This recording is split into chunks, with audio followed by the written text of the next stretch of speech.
Fala pessoal, tudo bem? Paz para cada um de vocês. Esses tempos atrás eu acompanhei uma conversa entre o Tony Allison e o Hugo, da comunidade Colo de Deus, falando sobre música e aí aquilo que se convencionou chamar de música protestante e por aí vai. Eu achei interessante o diálogo dos dois e quis rapidamente abordar esse tema também, conversar um pouquinho sobre isso com vocês. Cabe lembrar que eu já falei sobre esse tema quando, eu acho que em 2014, eu publiquei um vídeo. O título é E as canções, não lembro agora, E as canções de autores evangélicos, não lembro, eu vou disponibilizar o link para vocês. Depois eu escrevi um artigo bem mais extenso sobre esse tema, tá? Mas agora eu vou levar em consideração o diálogo que eu vi entre o Hugo e o Tony Allison. Vou levar um pouco em consideração isso. E vou fazer aqui algumas provocações sobre esse tema aí.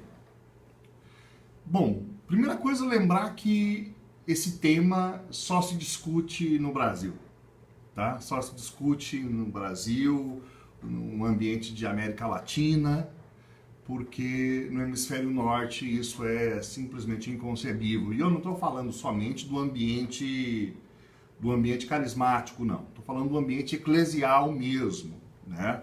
Vejam vocês, o livro de cantos mais tradicional na Europa, um dos mais tradicionais da Europa, é o alemão Gotteslob.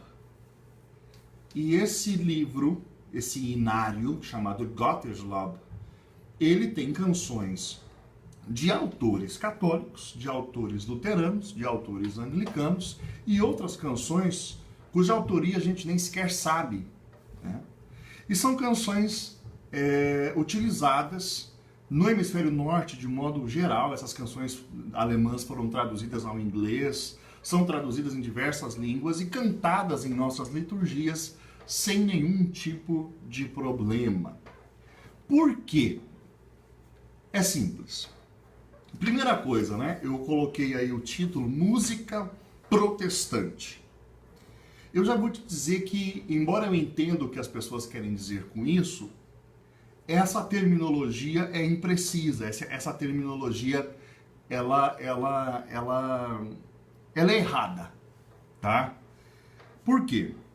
Porque coisas não podem fazer confissão de fé. Coisas não podem professar fé. Profissão de fé é algo próprio de pessoas. Então, um objeto ou uma obra é ou não católica se nós julgarmos o seu conteúdo, ok? Então, quando eu olho para o conteúdo dessa canção, eu posso dizer, esta canção é condizente com o credo católico, esta canção não é condizente com o credo católico. Então, se ela é condizente com o credo católico, nós vamos dizer assim, entre aspas, ela é católica, né? E se o conteúdo não é condizente, não interessa ao autor. O autor pode ser um bispo católico, mas se o livro não tem fidelidade à doutrina, esse livro não é católico, né? Pode ser um padre, mas se aquilo que ele está escrevendo, dizendo, aquilo que ele compôs não é condizente com a doutrina, a obra não é católica. Ele pode ser, mas essa obra, o que ele falou, não é, está errado. A mesma coisa acontece, né, com obras, sei lá, o autor é ortodoxo, mas essa música que ele fez está perfeitamente em consonância com a doutrina, com o nosso depósito da fé. Pois então, esta canção é, entre aspas, católica, no sentido, ela está de acordo com a nossa profissão de fé. Tá entendendo? A canção é de um judeu messiânico, a canção é de um protestante, de um evangélico, a canção, ou o livro, ou seja lá o que for. Você tem que olhar objetivamente para o conteúdo, a mensagem que está sendo transmitida. Porque a confissão de fé, quem pode fazer são as pessoas. Nós só conseguimos julgar as obras a partir daquilo que a obra apresenta. Então vamos lá. Repito, né? Assim, coisas não fazem profissão de fé. Uma música não faz profissão de fé. Um livro não faz profissão de fé. Uma escultura não faz profissão de fé. Ela é condizente ou não a julgar pelo seu conteúdo, a julgar por aquilo que ela transmite. Ok? Vamos andar nessa lógica. Falávamos que não interessa se é um padre ou se é um bispo que está dizendo. Se aquilo que ele está dizendo não é condizente com a doutrina, não passa a ser católico porque o autor é. Ok? O autor não confere ou retira a catolicidade de uma obra. Ele não tira e ele também não confere. Vai ser católico se aquilo que está sendo falado ali é condizente com a fé. Se aquilo ali, entendeu? Muito bem. Aí, nesse diálogo entre o Tony Allison e o Hugo, começou a falar um pouco a respeito do, né? Aí veio a seguinte discussão. Não, mas olha, quando nós participamos do processo criativo, aquilo que nós estamos fazendo, a obra carrega um pouco do autor, entendeu? Então, se o Bené Gomes está dizendo ao único que é digno de receber a honra e a glória, a força e o poder, no fundo, colocado. Aquilo que explicitamente está colocado. Eu vou colocar aqui um cabo porque a minha bateria vai acabar e eu não quero que acabe. Porque nós vamos chegar na parte quente dessa live já.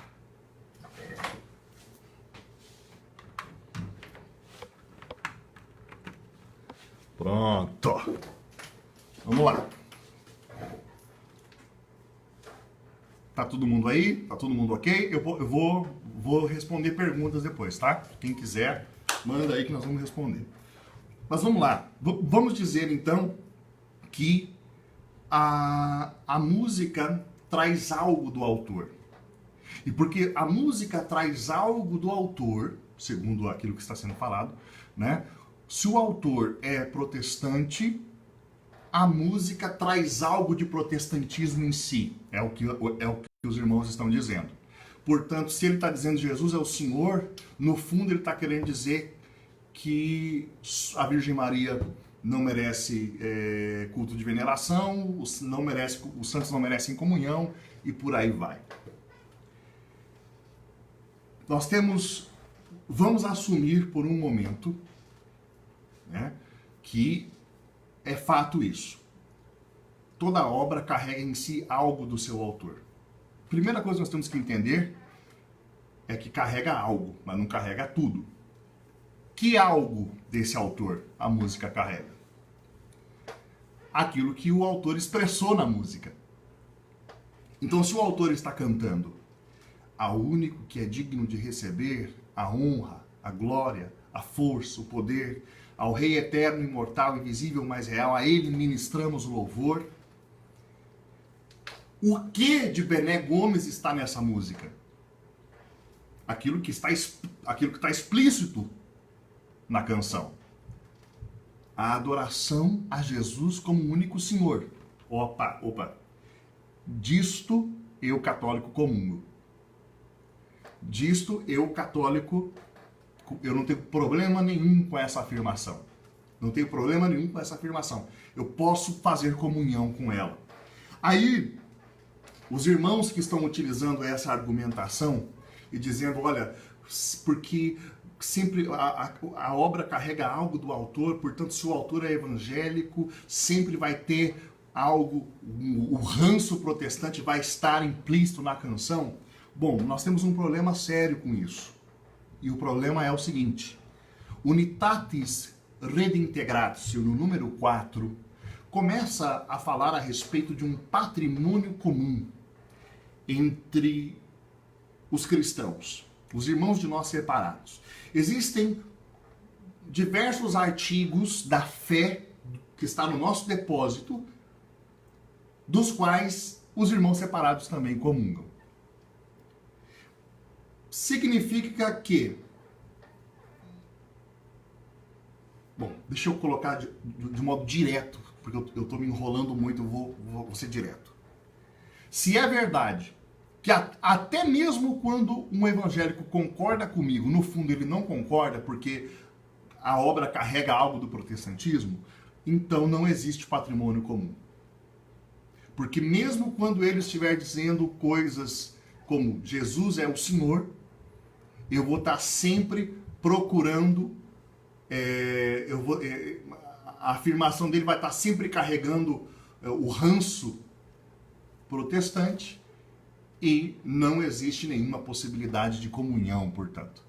Só que o problema, meus irmãos, é que essa afirmação é magisterial, essa afirmação é de um decreto do Concílio Vaticano II, aonde se fundamenta a possibilidade do diálogo ecumênico. A gente lança a fundamentação sobre isso. Existe um patrimônio comum. Existem afirmações que nossas comunidades cristãs podem fazer juntos. A fé na Santíssima Trindade, o senhorio de Jesus, a salvação em Cristo Jesus e muitos outros artigos. É patrimônio comum. Magis Unitatis Redintegratio, o número 4 afirma isso. Então, se é fato que a obra carrega algo do autor, eu vou dizer que o algo que a obra carrega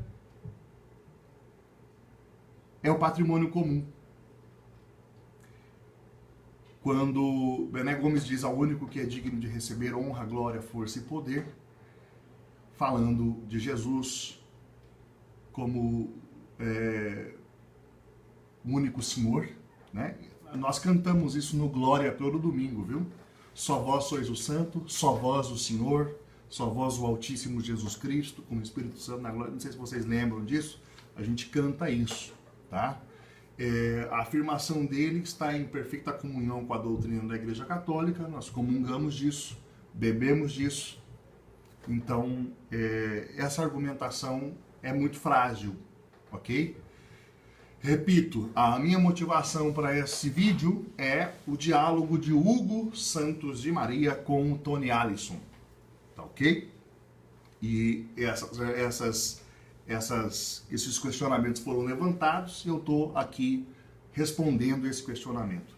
Então, foi dito por aí, mesmo quando a música é 100% fiel à doutrina católica, não deveríamos cantá-la porque a obra sempre carrega algo do autor, né? Então eu quero dizer para vocês que essa afirmação ela é verdadeira, a obra sempre carrega algo do autor, mas eu quero dizer que este algo que carrega, que vem do autor, não necessariamente é algo ruim. Pode ser que o algo do autor seja algo bom, seja algo condizente, seja um patrimônio comum. Eu e Bené Gomes temos um patrimônio comum. Bené Gomes crê na Santíssima Trindade, eu também. Bené Gomes crê que Jesus é o único Senhor, eu também. Bené Gomes afirma que não há outro nome dado aos homens pelo qual importa que sejam salvos, eu também. Então, o que vier dele, nesse sentido, eu faço comunhão. É isso que Unitatis Redintegratio ensina no número 4. Né? Fala de um patrimônio comum e fala da possibilidade de mútua edificação. Mútua edificação entre nós dentro do patrimônio comum. Muito bem. Outro argumento que foi apresentado é sobre a possibilidade de induzir as pessoas ao erro, né? Porque quando você apresenta uma canção a uma pessoa e essa pessoa é tocada por Deus através dessa canção, ela vai buscar o autor, porque ela vai buscar outras músicas e isso pode induzir a pessoa ao erro. Bom, eu tenho alguns comentários sobre isso. Primeiro, eu acho que a verdadeira formação cristã ela deve gerar uma forja de caráter. Ela deve lançar os pressupostos da fé sobre o coração de alguém, de tal modo que este alguém seja capaz de examinar tudo e reter o que é bom. Porque eu vou ensinar os meus filhos a fé católica, mas quando eles estiverem na faculdade, provavelmente, dependendo da área que eles forem estudar, eles não vão escapar de estudar Nietzsche. Eles não vão escapar de estudar Marx. Eles não vão escapar de estudar Sartre. Eles não vão, não vão escapar de estudar ateus, marxistas ou por aí vai, sobretudo morando no Brasil. Mas eu espero que eu consiga, como pai formador deles, dar a eles as bases para que eles possam examinar tudo e rechaçar aquilo que é mal e reter aquilo que é bom. Ou seja, meus irmãos, eu acredito que nós devemos começar a formar católicos capazes de transitar pelo mundo sem cabrestos, né? Sem a necessidade das nossas alfândegas. Eu vou dizer uma coisa para vocês. Na década de 70, 80 e meados de 90, o número de canções evangélicas cantadas no nosso meio eram muito grandes. Não somente isso, o número de livros escritos por irmãos separados no nosso meio era muito grande. Qual foi o resultado disso? Bom, vou ser sincero para vocês. A renovação carismática explodiu no mundo inteiro. Por causa dos livros protestantes? Não, não é por causa dos livros protestantes. O que eu quero dizer para vocês é que, apesar de nós estarmos utilizando obras de autores que não estão, eles, em plena comunhão com a igreja, eles puderam nos edificar dentro do patrimônio comum. E a gente, bebendo desse patrimônio comum, cresceu. A ponto de nós frearmos o crescimento. Frearmos, isso o censo mostrou, que a ascensão da renovação freou o crescimento exponencial evangélico no Brasil. O censo mostrou isso. Eu quero dizer então para vocês que a história da renovação prova o contrário do que esses irmãos argumentam, né? Porque o risco, viu? Porque se nós cantamos a canção daquele irmão, aí é perigoso. Olha, eu vou dizer para você que o que aconteceu na história da renovação foi o contrário. A renovação cresceu, a renovação viu florescer no seu meio comunidades carismáticas, institutos de vida consagrada religiosa. A renovação explodiu no país. Então, na verdade, irmãos, eu acho que esse argumento é muito frágil também. É muito frágil, muito frágil. Dizer que por um zelo, nós vamos para não conduzir ao erro. Bom, eu vou dizer para você, olha, eu acho que nós não devemos criar alfândegas que a igreja não cria. Não devemos criar alfândegas que a Santa Igreja nunca criou. Como eu expliquei desde o início, o livro de cantos mais tradicional na Alemanha, o Gotteslob, tem canções de autores luteranos, anglicanos, e sempre se cantou sem problema nenhum. Desde que a música tenha uma letra condizente com o nosso depósito da fé. Para uso na liturgia, ela precisa, além de letra, ela tem que ter, ela tem que realmente ser harmônico com aquilo que se celebra. O ato litúrgico que nós estamos celebrando, a música tem que estar ali de acordo com isso. E a melodia tem que ser apropriada também para um ato litúrgico. Tendo esses 3 quesitos, tá ok. É por isso que a gente pode cantar Jesus, a alegria dos homens. Por isso que a gente pode cantar Deus é eterno, a voz louvor, né?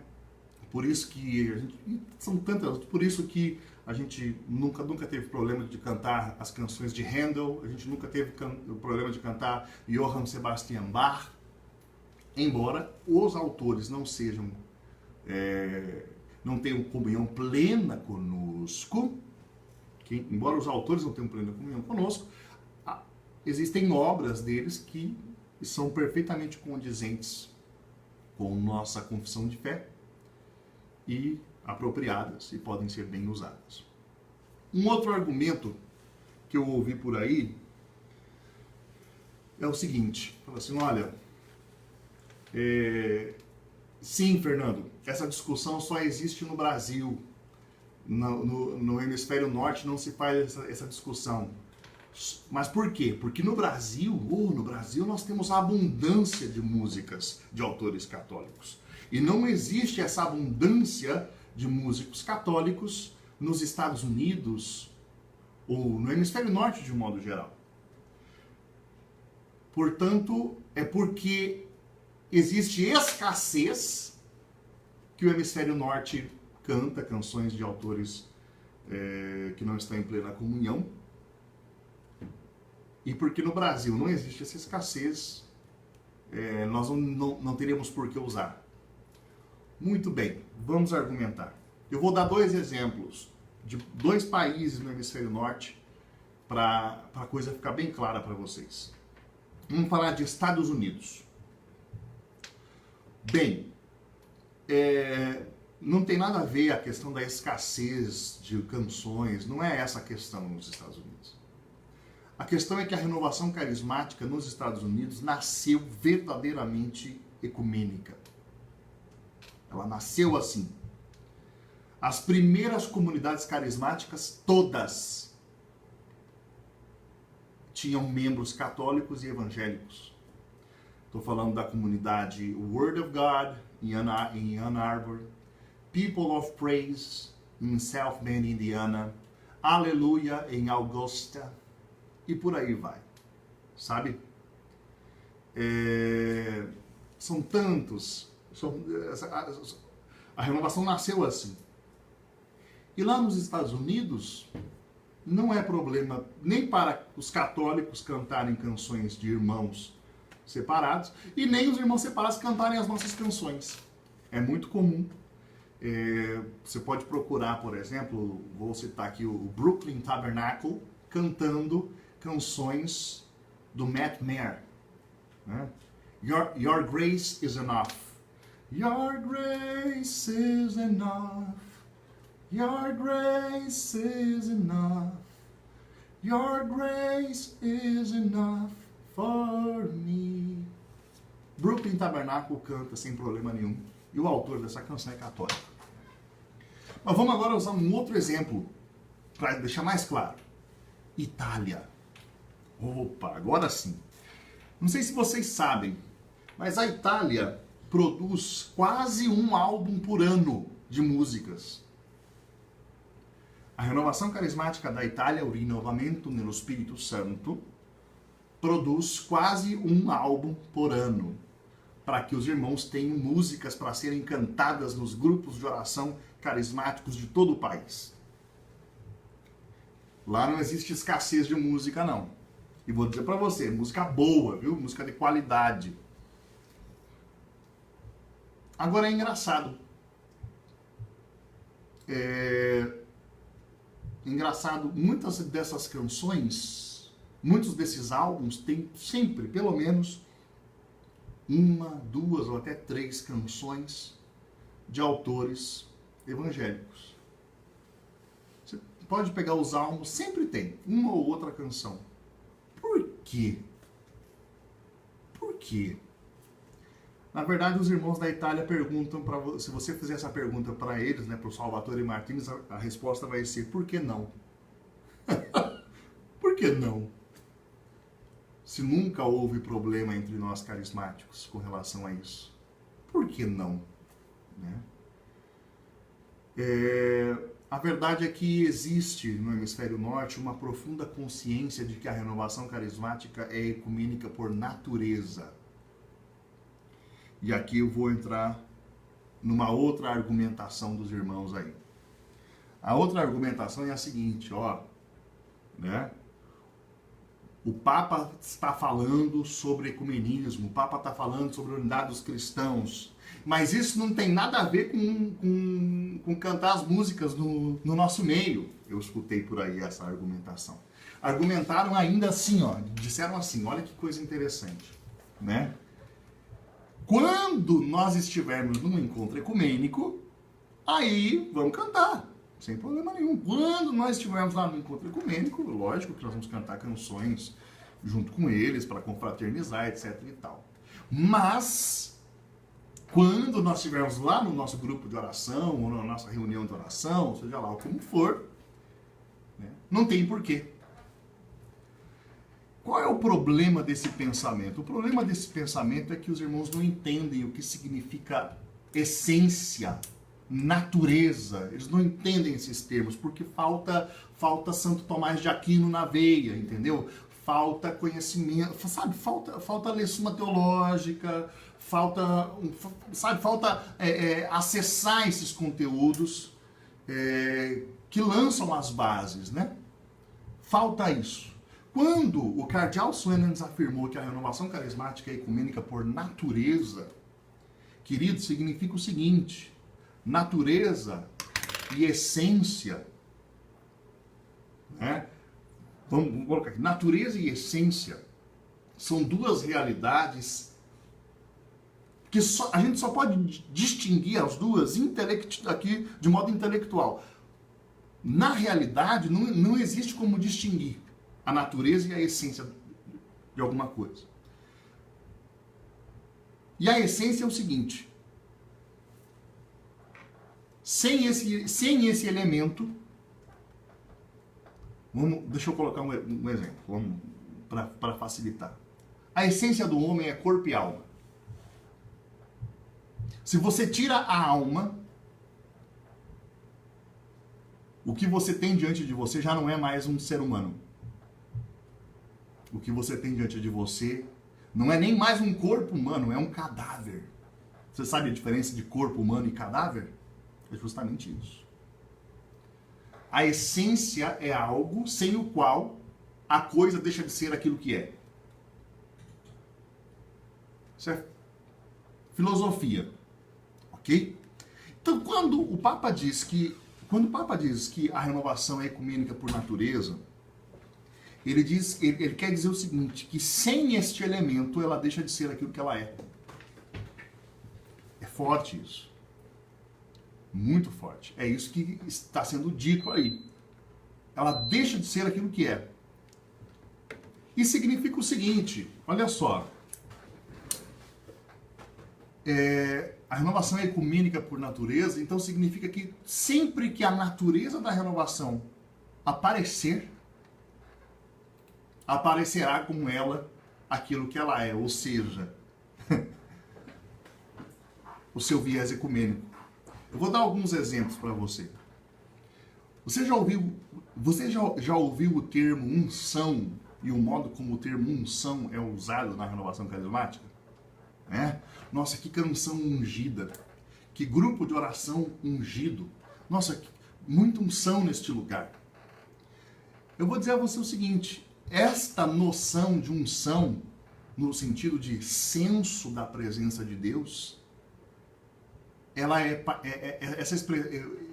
o emprego da palavra unção nesse sentido é parte de um patrimônio comum entre os cristãos do movimento pentecostal e carismático. Na nossa tradição puramente católica, antes da renovação carismática, a palavra unção só tinha utilidade para nós na economia sacramental. Se você falar de unção na tradição católica, você podia estar falando do batismo, do crisma, unção dos enfermos, sacramento da ordem, por aí. Unção enquanto senso da presença de Deus é uma terminologia comum de um grupo de cristãos que foi tocado por uma graça específica chamada batismo no Espírito Santo, que constitui o movimento pentecostal e carismático. O modo como nós louvamos a Deus, né? O nosso modus laudandi, vamos colocar aí, é um patrimônio comum de diversas tradições cristãs tocadas por uma graça chamada batismo no Espírito Santo. Nós temos um modo de louvor, um modo de expressão dos carismas, dos dons espirituais, que é um patrimônio comum entre nós. Perceba você então que todas as vezes que a renovação se expressa como ela carrega consigo um patrimônio comum, ela carrega consigo a sua ecumenicidade. Ok? Então não é só quando a gente se reúne num evento explicitamente ecumênico que a gente é ecumênico. A gente é ecumênico sempre. Sempre que a renovação carismática católica aparecerá com ela aquilo que ela é. Estão conseguindo entender ou está muito complicado? Muito bem. Nesse sentido, nós nunca tivemos problemas de cantar algumas canções ou de ler alguma literatura. Nunca tivemos problemas com isso. Nunca. Porque é da nossa natureza. Nós nunca tivemos nenhum tipo de problema com isso.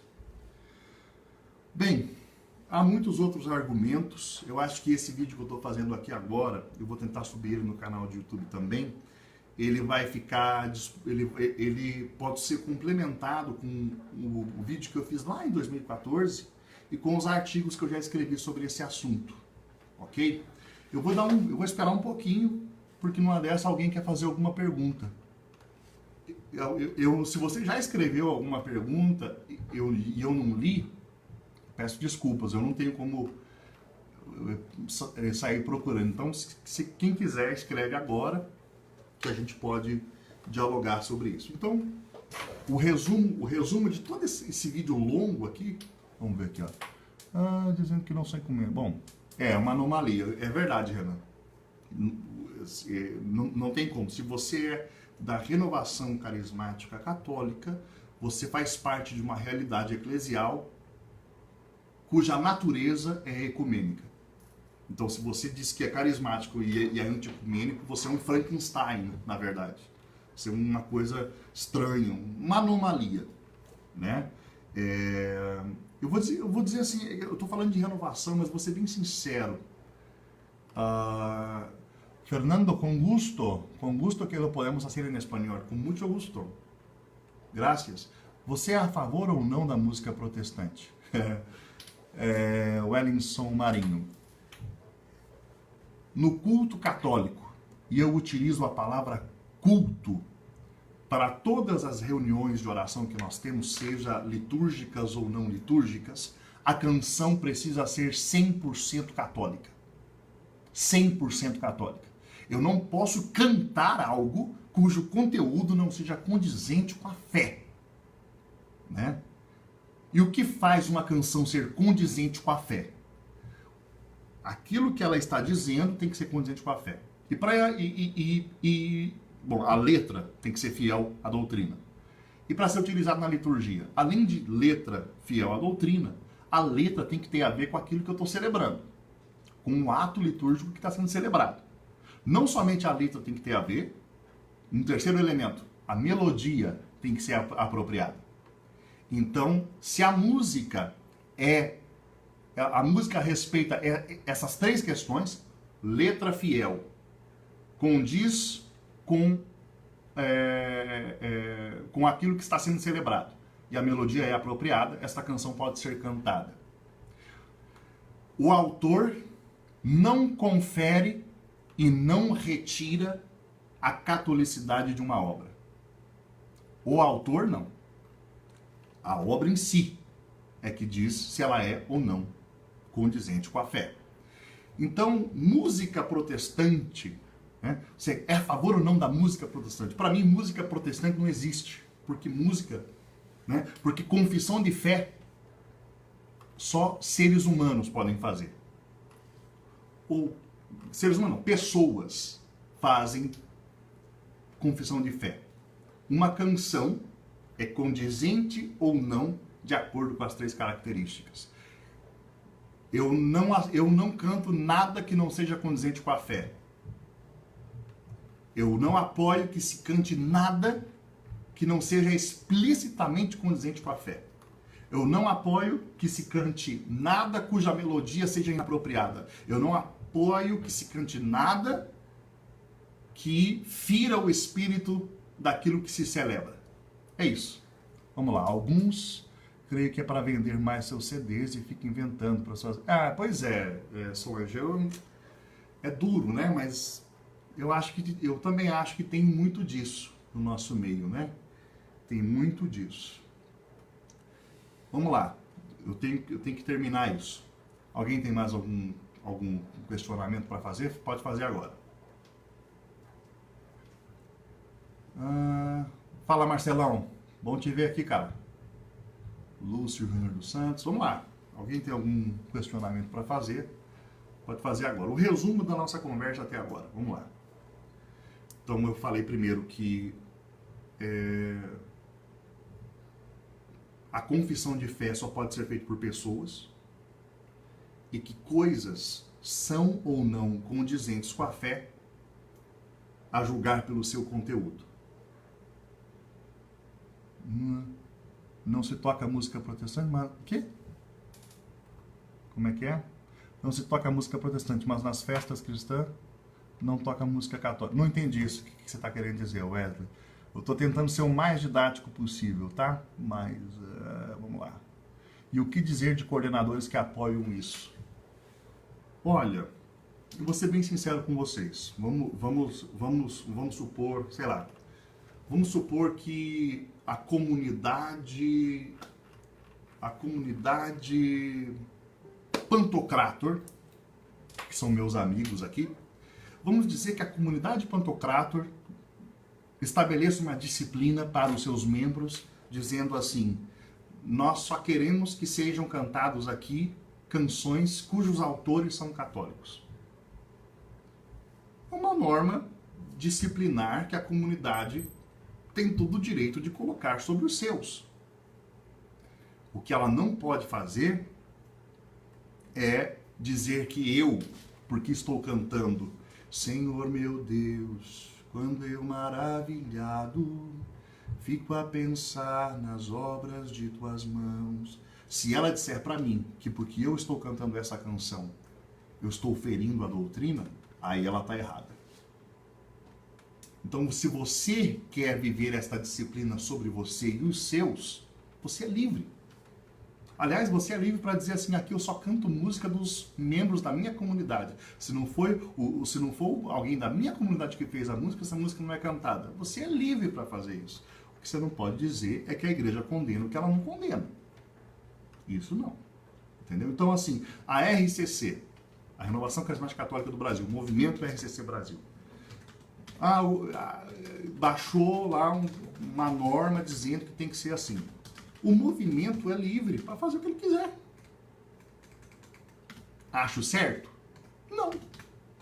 Mas uma norma disciplinar. O que ela não pode dizer é que a igreja é contra. O que ela não pode dizer é que aquele que está cantando Quão Grande És Tu, ou Jesus, a Alegria dos Homens, está cometendo um erro, porque não está. Isso Não é verdade. Vamos lá, gente. Mais 5 minutos. Como é que tá? Mais perguntas? Alguma coisa não ficou claro? Alguma coisa precisa de esclarecimentos? É agora. Eu falava então que, repito, coisas não fazem profissão de fé, confissão de fé, somente pessoas podem fazê-lo, né? Temos músicas seculares mais cristãs que músicas católicas. Exemplo, o Rapa Música Anjos. Além de letra, é necessário que a canção seja condizente com aquilo que se celebra e também a melodia tem que ser apropriada. É bom levar isso em conta, tá bom?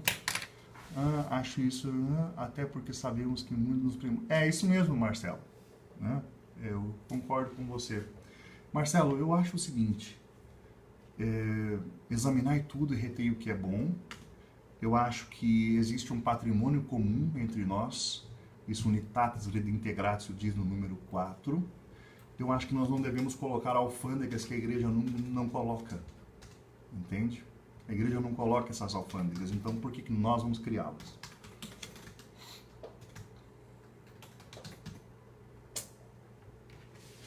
Vamos terminar essa conversa, gente? Vamos terminar essa conversa. Mais alguma coisa? A gente pode falar sobre isso. O resumo da ópera é esse daí, né?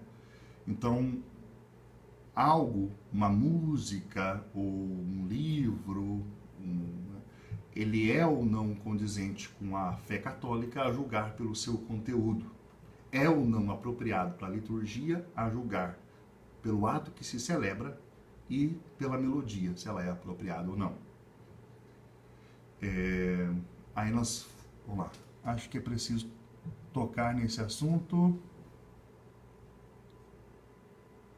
Acho que é preciso tocar nesse assunto sem medo. Na minha comunidade já foi proibido, já proibi por um tempo, mas hoje não penso mais.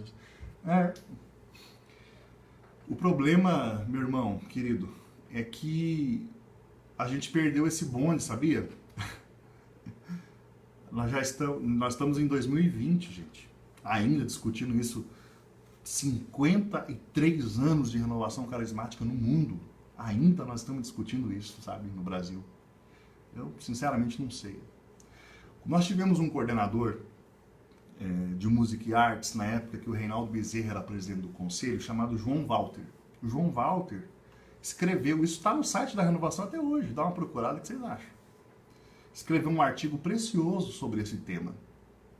Mas o problema é que nós andamos ao sabor dos ventos, sabe? Cada cabeça uma sentença, e aí cada um vai imprimindo a sua opinião pessoal como regra. E nós somos católicos, nós não precisamos disso. Nós temos magistério, nós temos documentos da igreja. É só nós sermos fiéis ao magistério. E se você olhar para o magistério,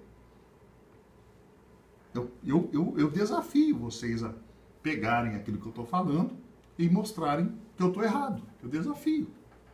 Vou ser bem sincero, olha, eu gostaria de promover um debate sobre esse tema, sabia? Acha alguém aí que gostaria de fazer um debate?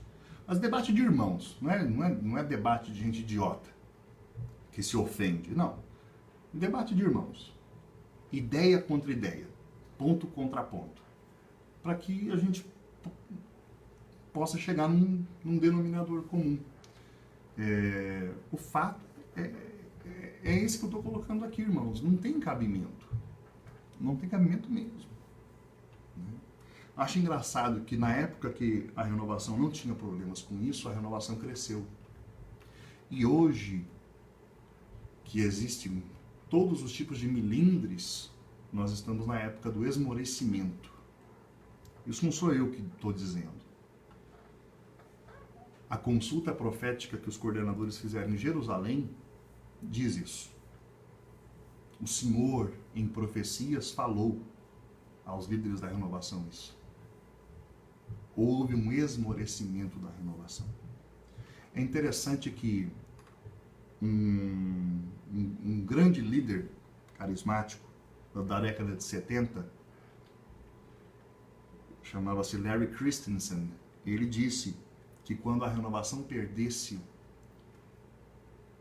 o seu viés ecumênico, a sua força de unidade pelos cristãos, ela iria esmorecer na sua força. Interessante, né? A renovação, quanto mais ela quis negar a sua natureza, mais ela foi perdendo a sua identidade e mais ela foi esmorecendo. Eu acho, sinceramente, que nós temos que ouvir o Papa Francisco. Eu acho. Acho que nós temos que ouvi-lo. Eu acho que a gente tem que ser mais católicos, no sentido de mais obedientes ao Santo Padre, sabe? De olharmos para ele como vigário de Cristo na Terra, de verdade, né? E obedecermos. Como resgatar a identidade? Que formador, Brasil. Precisamos valorizar quem já caminhou tanto. Parabéns, meu irmão. Aprendo muito. Louvado seja Deus, Gustavo. Obrigado pelo seu carinho. Alguém tem dúvidas? Alguém não entendeu? Alguma fala minha foi ambígua? Alguma fala minha conduz para algum erro? Agora eu vou terminar. Irmãos, Deus abençoe. Valeu, foi muito bom fazer essa conversa. Espero que a gente possa ir fazendo outras, tá bom? Grande abraço.